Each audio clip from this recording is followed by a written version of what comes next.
Voilà, mesdames, messieurs, bonjour, bienvenue à cette conférence de presse sur cette séance du Conseil fédéral qui se déroule ce matin. La séance du Conseil fédéral est une séance de réserve, mais qui a eu lieu quand même, donc elle a commencé un petit peu plus tard que d'habitude, à 10 h, pour se terminer vers midi.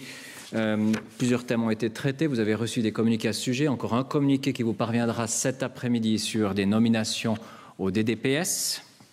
L'information interne étant en cours, le communiqué n'est pas encore sorti.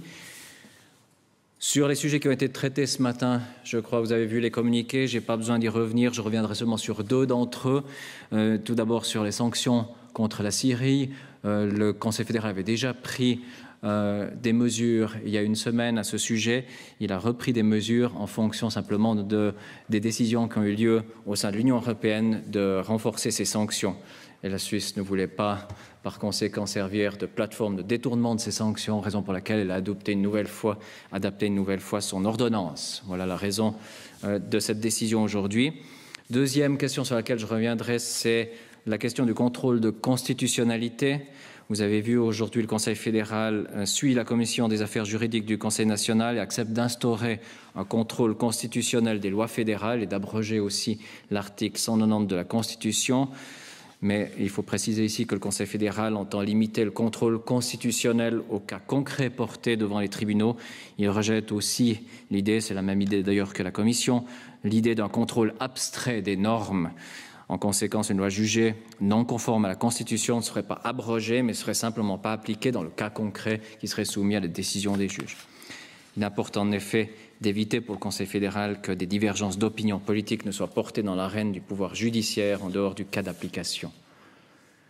Je crois que c'était important de préciser de quoi on entend dans ce contrôle constitutionnel des lois. Il ne s'agit vraiment pas d'un contrôle des lois, d'un contrôle abstrait, mais d'un contrôle d'un cas particulier lorsqu'il est présent devant le tribunal.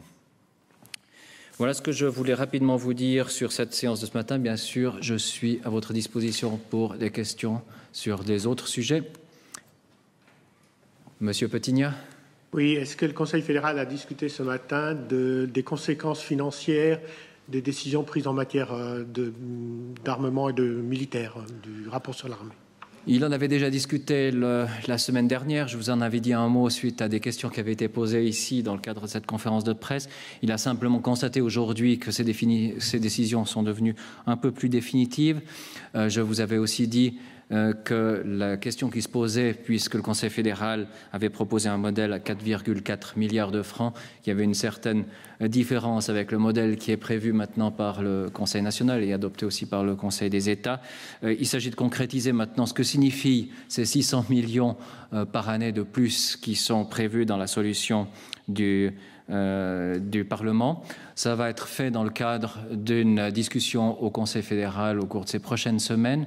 Il faudra voir comment pourront être concrétisées ces dépenses, comment pourront être concrétisées ces dépenses supplémentaires. Il y a besoin d'une base légale aussi pour ces dépenses supplémentaires, et donc ça va faire l'objet de discussions au sein du Conseil fédéral. Je vous en prie. D'autres questions, Monsieur Nusplega? Ja, wenn Sie sagen, es braucht eine Base legal, also meinen Sie, dass der Ausgabenplafond in ein Gesetz geschrieben werden muss, jetzt als Folge dieses Beschlusses des Parlaments oder dieses Auftrags?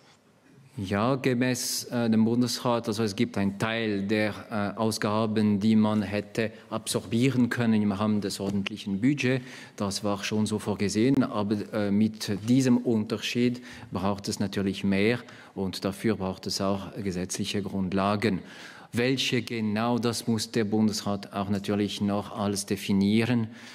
Sie wissen, wie das ist. Normalerweise, wenn es mehr Ausgaben gibt, da sind zuerst eben die Bereiche tangiert, wo es ungebundene Ausgaben gibt.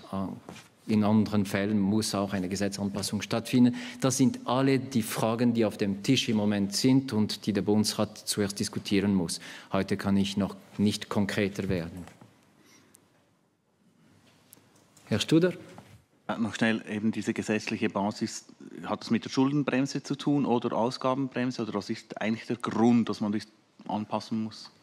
Das hat einfach mit den Budgetbestimmungen, die wir haben. Ich verweise Sie vielleicht einfach auf das Finanzdepartement, das schon darüber Auskunft gegeben hat. Ich glaube, die Bundesrätin Evelyn Widmer-Schlumpf hat sich auch in den letzten Tagen in diese Richtung geäußert. Und ich wiederhole einfach, was sie gesagt hat. Y a-t-il d'autres questions sur la séance qui se déroule ce matin?